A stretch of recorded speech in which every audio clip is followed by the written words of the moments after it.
I want to talk for just a minute about a rule that will save you a lot of stress and headaches when you build out your first management team. It's the 90-day rule. And what's the 90-day rule? Well, instead of a VP doesn't do something in the first 90 days, she or he probably never will. Let's take VP of sales. If they don't hire any great AEs in the first 90 days, whether it's pulling them from their last job or finding them on Angel List, it doesn't matter. If they don't do it in the first 90 days, they'll never find somebody great.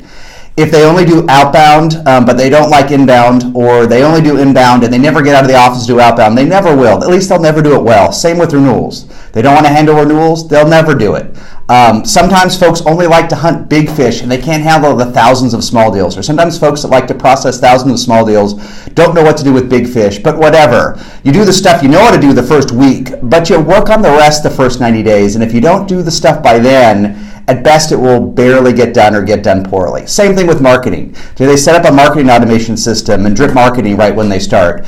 Do you have real MQLs within 2 weeks or 30 days? Do you have BDRs and SDRs qualifying them?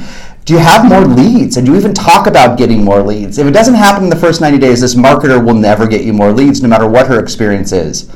Customer success. In the first 90 days, do they get on jets and meet with your top customers, or is it all reactive?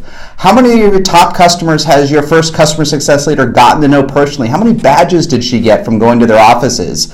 What sort of NPS or net retention goals have been set? If these things haven't happened in the first 90 days, they're just never going to happen. It goes on and on. So what do? One thing you can do is get super frustrated when your VPs that you've worked so hard to hire don't meet your expectations. But what you really need to do is backfill and move on. Help hire someone else, a director or someone else, to do the parts of the job they don't do. Maybe move it around. Maybe move part of customer success to sales or vice versa, or switch responsibilities.